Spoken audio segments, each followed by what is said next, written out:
Kothagudem corporation ఎన్నికల మొత్తం కూడా రసవత్తరంగా జరిగాయి. ఇప్పుడు మేయర్పేట మీద ఉత్కంఠ నెలకొంది. ఏ పార్టీకి స్పష్టమైనటువంటి మెజార్టీ రాకపోవడంతో హంగ్ ఏర్పడింది. కాంగ్రెస్, సిపిఐ మధ్య హోరాహోరీగా పోటీ నడిచింది. కాకపోతే రెండు పార్టీలకు కూడా సరి సమానంగా 22 సీట్లు రావడంతో ఇప్పుడు మేయర్ పీఠం కోసం రెండు పార్టీలు కూడా అంతర్గతంగా పావులుగవుతుంది.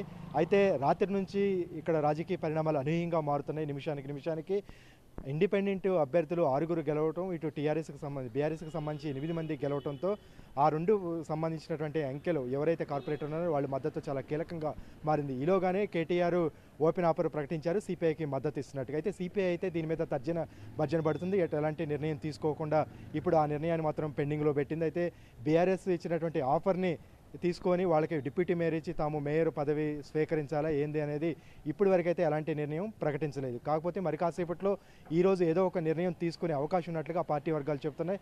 ఎందుకంటే ఆ పార్టీలో రాష్ట్ర కార్యవర్గం సమావేశం జరగబోతుంది. పార్టీలో చర్చించిన తర్వాతే నిర్ణయం తీసుకుంటామనేది ఆ పార్టీ ఎమ్మెల్యే కోననేని సాంబశివరావు ప్రకటించారు. అందులోనూ ఇక్కడ జాతీయ స్థాయి విధానాన్ని బట్టి ఉంటుంది కాబట్టి ఇప్పటికే జాతీయ స్థాయిలో ఇండియా కూటమిలో కాంగ్రెస్ వామపక్షాలు ఉన్నాయి. రాష్ట్ర స్థాయిలో కూడా అదే రకమైనటువంటి పొత్తులు కొనసాగుతున్నాయి. కానీ కొత్తగూడెం, ఖమ్మం జిల్లాకు వచ్చేసరికి భిన్నమైనటువంటి పరిణామాలు చోటు చేసుకున్నాయి. కాంగ్రెస్, సిపిఐ మధ్య పొత్తు సీట్లు పంపకాలలో తేడా రావడంతో ఎవరికి వాళ్ళే ఒంటరిగా పోటీ చేసి తమ సత్తా నిరూపించుకుని అయితే తీవ్రంగా శ్రమించినటువంటి పరిస్థితి. ఆ విధంగా ఏదులపురం మున్సిపాలిటీలో చూస్తే కాంగ్రెస్ ఒంటరిగా పోటీ చేసి మున్సిపాలిటీని కైవసం చేసుకుంది. కొత్తగూడెంలో కూడా అదే రకంగా సిపిఐ, కాంగ్రెస్ ఒంటరిగా పోటీ చేసి ఖచ్చితంగా గెలుస్తామని ధీమా వ్యక్తం చేసినప్పటికీ హంగ్ ఏర్పడింది.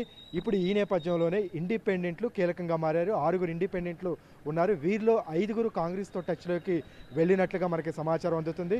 ఒకరు ఇప్పటికే సిపిఐకి మద్దతు ప్రకటించారు. ఈ నేపథ్యంలోనే నెంబర్స్ నిమిషానికి నిమిషానికి మారుతున్నటువంటి నేపథ్యంలో ఇటు సిపిఐ, అటు బీఆర్ఎస్ తమ క్యాండిడేట్స్ను రహస్య క్యాంపులకు తరలించాయి. ఈరోజు ఈ సస్పెన్స్ వీడుతుందా, సిపిఐ ఎలాంటి నిర్ణయం ప్రకటిస్తుంది అనేది ఆసక్తిగా మారింది. మరోవైపు కాంగ్రెస్ అయితే మేయర్ పీఠం కోసం వేగంగా పావులు కదుపుతోంది.